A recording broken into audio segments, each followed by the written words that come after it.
Vous m'excuserez. Vous êtes musicien, vous jouez d'un instrument? Enfin, un peu, oui, je joue un peu à la guitare. Ah. Et j'ai fait un disque, je voulais vous faire écouter pour pouvoir... Ah, vous avez fait un disque? Ah, oui, écoutez. Et où est-ce que vous l'avez enregistré, ce disque? À sa naissance, un mercredi 16 novembre 1955, à la maternité de la petite bourgade de Toumaudi. L'horloge pointe 12 heures. Le petit Philly ne se doutait aucunement que 30 ans après, son nom serait marqué d'une pierre blanche au creux des annales de la division ivoirienne. Et pourtant, du collège municipal de Boaké au studio-école de la RTI Certi, que de péripéties familiales, scolaires, voire relationnelles, pour vivre son rêve, celui d'être animateur télé. Aux grandes dames d'être marin sur un navire. On s'est ennuyé. Et pourtant, on a tout essayé.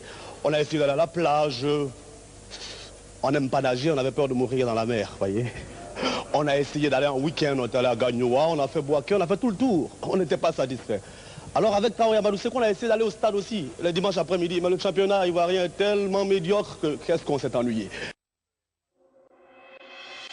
Sortie majeure de ce temple de formation au métier de l'audiovisuel, Certi en 1975, Edmond Roger Fulgence Cassi, sous la coupole des mentors que sont Célestine Tikida, Georges Keïta et surtout Georges Taï Benson, appelé affectueusement le boss, accède au petit écran. À la persistance d'une conviction intérieure, il devient animateur télé.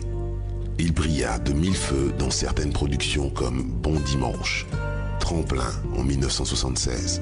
Dans cet environnement de pragmatisme de la télé, au show business, des rencontres avec des sommités de la production discographique que sont François Cognan, JTB, Feu Ngorandjimi Hyacinthe ont été déterminantes pour conforter sa capacité d'homme orchestre dans ce secteur. En si peu de temps, de par sa fertilité créative, sa boulimie d'imagination, son rythme de winner, il va exprimer ses empreintes à la télévision. Faire de la télé sans mystère, sans illusion, sans artefact clinquant.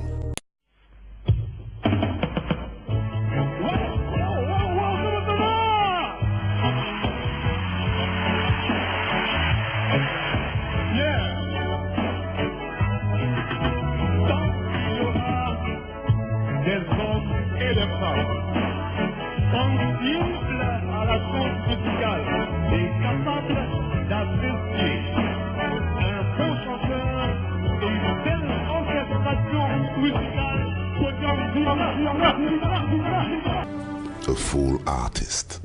Mais les voix de Dieu n'étant pas les nôtres, au début de l'année 1988, le célèbre homme de télé, le faiseur de sommités, RFK connaît le début des épreuves, d'une fatigue amorcée lors du 24e carnaval de Boaké.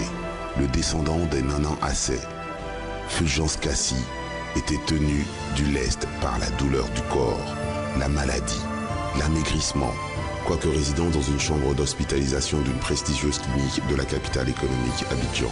À la jonction des traitements traditionnels et suivi médical moderne, le chouchou des Ivoiriens recouvra la santé quelques semaines après.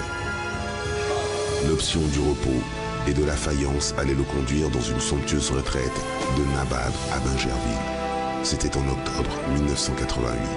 Au 11e mois de cette année, novembre, Fulgence Cassi allait pour la capitale française, Paris, rejoindre son Baramogo Kone Seydou alias Alpha Blondy.